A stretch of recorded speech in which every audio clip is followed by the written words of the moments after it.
નમસ્કાર મિત્રો, જો તમે ફોન પે, જીપે, પેટીએમ જેવી યુપીઆઈ સેવાનો ઉપયોગ કરી રહ્યા છો તો આ રીલ્સ, આ વિડીયો તમારા માટે ખાસ મહત્વપૂર્ણ છે અને આને છેલ્લે સુધી જોજો, કેમ કે આ તમારા કામની વાત છે.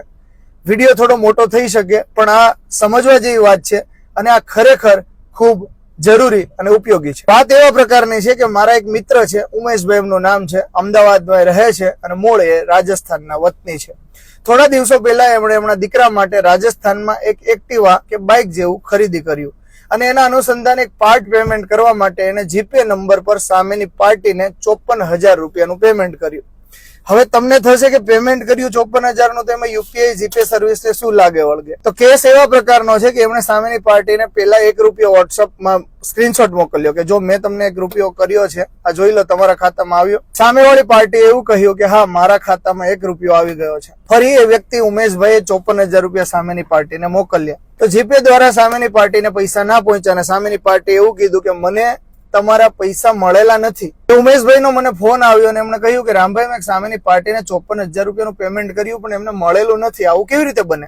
એટલે મેં એમને એવું કીધું કે તમે તાત્કાલિક એક કામ કરો, સામેની પાર્ટીને નથી મળ્યું તો તમે સાયબર ક્રાઇમમાં ફરિયાદ લખાવી દો. એટલે સૌપ્રથમ એણે 1930 સાયબર ક્રાઇમમાં ફરિયાદ લગાવવા માટે ફોન કર્યો.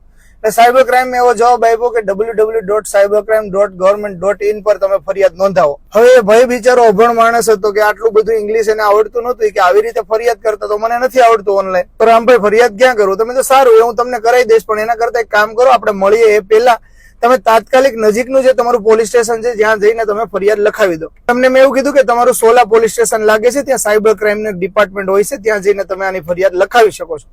એ ભાઈ સોલા પોલીસ સ્ટેશનમાં પહોંચે છે, ત્યાં સાયબર ક્રાઇમનો જે અધિકારી હોય કે જ્યાં બેઠો હશે એમને મળે છે અને એ વ્યક્તિ એવું કહે છે કે આ અમારાથી ના થઈ શકે, આમાં કઈ. એને ફરિયાદ ના લીધી અને એને એ જ વસ્તુ કીધી કે તમે 1930 ફોન કરીને ફરિયાદ કરો, આ અમારો વિષય નથી. 1930 ફોન કર્યો તો 1930 વાળા એવું કે www.cybercrime.com ફરિયાદ કરો, જે એની વેબસાઇટ ગવર્મેન્ટની છે એમાં. એટલે મેં એને એવું કીધું કે એક કામ કરો, તમે તાત્કાલિકમાં બેંકમાં જાઓ અને બેંકને એવું કહી દો કે આ પેમેન્ટ જે છે એને સ્ટોપ કરાવી દે.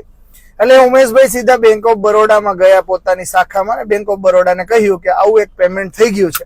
તો બેંક ઓફ બરોડાએ ચેક કર્યું યુપે એટલે કે યુપીઆઈ ચેક કરી અને જીપેમાં બેંક ઓફ બરોડાએ કહ્યું કે તમે જે યુપીઆઈમાં પેમેન્ટ કરી રહ્યા હતા તો યુપીઆઈમાં એક મોબાઈલ નંબરમાં 2 એકાઉન્ટ યુપીઆઈ એડ હતા. સમજો, આ વાત ખાસ સમજવા જેવી છે. મોબાઈલ નંબર સાચો છે, સામેવાળી વ્યક્તિ પણ સાચું છે, પણ ભવિષ્યમાં એનો નંબર બંધ થઈ ગયો હશે અથવા તો કોઈ ના કોઈ રીતે બીજું યુપીઆઈ સાઈડમાં એડ થઈ ગયું હતું, એમાં એ 54,000 જતા રહ્યા. એટલે હવે મુશ્કેલી આ એવી કે ફાઇનલ વાત થઈ ગઈ હતી કે પૈસા કોઈ અધર એકાઉન્ટમાં ગયા છે, સામેવાળી પાર્ટીને નથી મળ્યા અને સામેવાળો વ્યક્તિ સાચો છે. એટલે બેંક ઓફ બરોડાને ફરિયાદ કરી કે ભાઈ તમે આ પેમેન્ટને સ્ટોપ કરાવો. તો બેંક ઓફ બરોડાએ પહેલા તો કીધું કે હા, અમે કરી દેશું, પણ પછી જયારે ભાઈને હું મળ્યો અને એમનું મેં ડેશબોર્ડ ચેક કર્યું બેંક ઓફ બરોડાની ફરિયાદનું, તેમાં સ્ટેટસમાં બેંક ઓફ બરોડાએ એવું જણાવ્યું હતું કે આ પેમેન્ટને અમે રોકી શકતા નથી, કેમ કે આ પેમેન્ટ તમે થર્ડ પાર્ટી એટલે કે યુપીઆઈ દ્વારા, જીપે દ્વારા કર્યું છે, તો આના માટે આ કામ જીપે કરી શકે, અમે આને કઈ કરી ના શકીએ. એટલે સાયબર ક્રાઇમે પણ અમને ના સાંભળ્યા, બેંકે પણ અમને ના સાંભળ્યા, સોલા પોલીસ સ્ટેશનની અંદર સાયબર ક્રાઇમ વિભાગ આવેલો છે, એમની ટીમે પણ ના સાંભળ્યા. હવે વાત આવી ગૂગલ પે ની કે તમે ગૂગલ પે ને જાણ કરો. એવું કોણે કીધું? યુપીઆઈ. એટલે મેં તાત્કાલિક એ ઉમેશભાઈ નો મોબાઈલ લઈ અને ગૂગલ પે ને રિક્વેસ્ટ નાખી કે તમારામાંથી જે પેમેન્ટ થયું છે એ અમારાથી રોંગ જતું રહ્યું છે કોઈ અન્ય વ્યક્તિમાં. લગભગ કલાકના સમય પછી ગૂગલ પે એક મેલ કરે છે અને મેલમાં લખેલું હોય છે તમે માત્ર ને માત્ર એક પાર્ટીથી બીજી પાર્ટીને પેમેન્ટને ધક્કો મારીએ છીએ બેંક દ્વારા. આ કામ અમારું માત્ર ને માત્ર ધક્કો મારવાનું છે, પાછું લેવાનું રોકવાનું કામ બેંકનું છે, અમે આ કામ ના કરી શકીએ. એટલે ગૂગલ પે પણ હાથ જીપે ઊંચા કરી દીધા. હવે આ ભાઈ જે છે એમના દરવાજા સાયબર ક્રાઇમ ના બંધ થઈ ગયા, જીપે ના બંધ થઈ ગયા, બેંક ના બંધ થઈ ગયા અને પોલીસ સ્ટેશન ના બંધ થઈ ગયા. કોઈ રીતે કોઈ ફરિયાદ સાંભળે નહીં. એટલે મને એવું થયું કે સામેની કઈ પાર્ટીમાં એકાઉન્ટમાં પૈસા ગયા છે આપણે જાણીએ. એટલે અમે બેંક ઓફ બરોડાને કહ્યું કે સામેની પાર્ટીનો તમે જો નંબર આપી શકતા હોય તો અમે કંઈક પ્રયાસો કરીએ. એટલે મેં એક મારા મિત્ર છે સાયબર ક્રાઇમમાં પીએસઆઈ છે, એમને ફોન કરીને માહિતી મેળવી કે સાહેબ આવી ઘટનાઓ બની ગઈ છે, આમાં હવે મારે શું કરી શકાય મને જણાવો. એટલે એમણે મને એવું કીધું કે રામભાઈ, આનો એક જ રસ્તો છે, તમે સામેવાળી પાર્ટી જેના ખાતામાં પૈસા ગયા છે એને એક રિક્વેસ્ટ કરો ને પ્રેમથી સમજાવો કે ભાઈ મારું ભૂલમાં એક એકાઉન્ટમાં તમારા પૈસા આવી ગયા છે, અમને પાછા આપી દો, તો આપી દેશે. આવું ઘણી વાર થાય છે. એટલે અમે સામેવાળી પાર્ટીનો મોબાઈલ નંબર અને એકાઉન્ટ નંબર લેવા માટે બેંક ઓફ બરોડામાં પહોંચ્યા અને બેંક ઓફ બરોડાએ અમને એક ખાતું આપ્યું. હવે બેંક ઓફ બરોડાએ કહ્યું કે આનો નંબર અમારી પાસે નથી, માત્ર ને માત્ર ખાતું છે બેંકનું, આ એકાઉન્ટમાં પૈસા ગયા છે, પણ તમારે આનો નંબર મેળવો હોય તો એક્સિસ બેંકમાં જવું પડે. એટલે અમે લોકો એક્સિસ બેંકમાં ગયા, સિંધુ ભવનની એક્સિસ બેંકમાં. હું ત્યાંના મેનેજરને મળ્યો, એમાં હું પોતે જ ગયો હતો.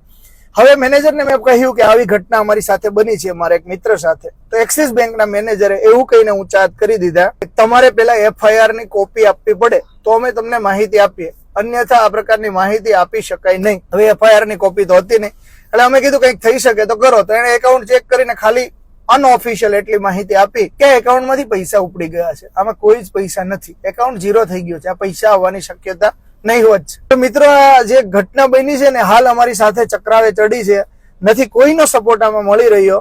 હવે ફાઇનલી શું કરી શકાય એ તો રામ જાણે, પણ હાલ પ્રયાસો શરૂ છે. Bank, cyber crime, police station, banking sector, GPay. તો મિત્રો, જો તમે પણ યુપીઆઈ દ્વારા કોઈ મોટું પેમેન્ટ કરી રહ્યા હોય ને તો ભૂલી જવાની ગણતરી કરજો, કેમ કે જો ભૂલમાં કોઈનામાં જતું રહ્યું તો પાછું નહીં આવે ને પોલીસ, સાયબર ક્રાઇમ કે અન્ય કોઈ વ્યક્તિનો તમને આમાં સપોર્ટ મળશે નહીં, એ શક્યતાઓ ઝીરો થઈ જશે અને આમાં તમારો દોષ આપવામાં આવશે.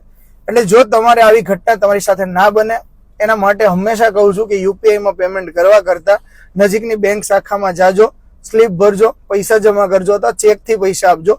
બાકી બને ત્યાં સુધી જીપે, ફોન પે, યુપીઆઈ દ્વારા આવડી મોટી રકમના પેમેન્ટ ના કરશો. 2-5 હજાર રૂપિયા બરાબર છે, પણ હાલ 54,000 રૂપિયાનું પેમેન્ટ જતું રહ્યું છે અને આ ઘટના મારી નજર સામે છે. એટલે મને એવું થયું કે આપના સુધી આ માહિતી પહોંચે. તો મિત્રો, વધુમાં વધુ લોકોને આ વિડીયો શેર કરજો, જેથી અન્ય લોકો સાથે ઘટનાઓ ના ઘટે અને કોઈની પરસેવાની કમાણી 54,000 રૂપિયા બહુ મોટી રકમ છે. માણસ વર્ષ દિવસ કામ કરે ત્યારે માંડ બચત થતી હોય છે, એ બહુ ઓછા લોકોને થાય છે.